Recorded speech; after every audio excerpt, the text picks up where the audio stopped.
افسر صهیونیست مورد اشاره رهبری که بود و چه گفت؟ رهبر انقلاب در سخنرانی اول فروردین در مشهد مقدس با تاکید بر توان مهندسا و متخصصای داخلی خودمون به یه افسر صهیونیستی اشاره فرمودند که از توانمندی مهندسای صنعت موشکی کشورمون متحیر شده بود و به شدت ابراز شگفتی میکرد.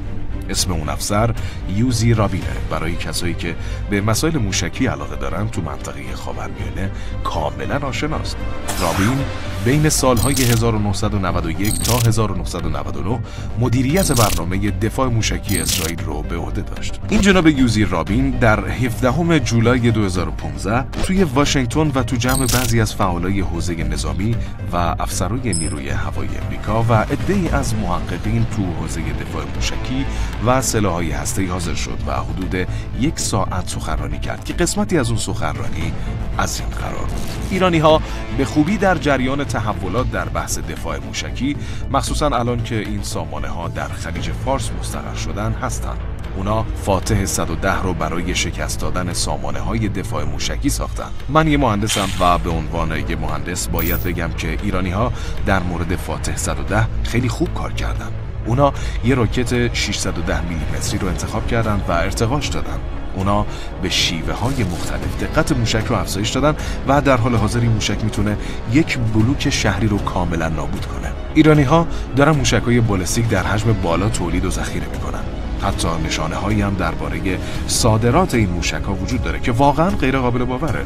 ما معمولا میدیدیم که مسیر صادرات موشکی به سمت ایران بود، اما به نظرم الان این مسیر برعکس شده. رابین با اشاره به نسل جدید موشک فجر 5 که روی سر اونها بالک‌هایی نصب شده گفت این تصویر در اسرائیل توجه ما رو به خودش جلب کرد. ایرانی‌ها قطر راکتاشون رو کاهش دادن که معنیش اینه که این سلاح در بحث دقت در عملکرد خیلی پیشرفت داشته. به نظرم ایران تو این بخش در سطح قدرت‌های جهانی عمل میکنه. ایران اصلا نیازی به سلاح هسته‌ای نداره. اونا میتونن با این موشک‌های 2000 کیلومتری که حالا دقت بالایی هم پیدا کردن کشورهایی مثل اسرائیل رو فلج کنن. اگه اهدافی مثل نیروگاه‌ها رو انتخاب کرده و اونها رو مورد هدف قرار بدن، پس میتونن بدون نیاز به سلاح هسته‌ای یک کشور رو فلج کنن. ایرانی‌ها در 2 سال اخیر چندین تصویر از انبارهای موشکیشون رو به نمایش گذاشتن که مشخصاً انبارهای متفاوتی هستن. اونا تو این انبارها موشک‌های قیام و قد رو انبار کردن. موشک قیام با برد 800 کیلومتر موشکیه که به نوعی نمونه ارتقا یافته ایرانی بر اساس موشک اسکاتسی. اینجا هم ایرانی‌ها یک مهندسی خوب رو به نمایش گذاشتن. ایرانی‌ها یه بار در سال 2012 به برنامه‌ای برای ساخت موشک کروز حمله به اهداف زمینی به نام مشکات اشاره کردن، اما هنوز تصویری ازش نشون ندادن. اونا در نهایت موشک سوما رو رونمایی کردن. من سرعت این موشک ایرانی را با KH-55 روسی مقایسه کردم و متوجه شدم که این نه یک کپی چینی بلکه یک کپی ایرانی از موشک KH-55.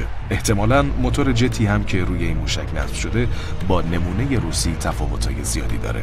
این یک دستاورد بزرگ مهندسی برای ایرانی است. این در واقع یک کپی نیست.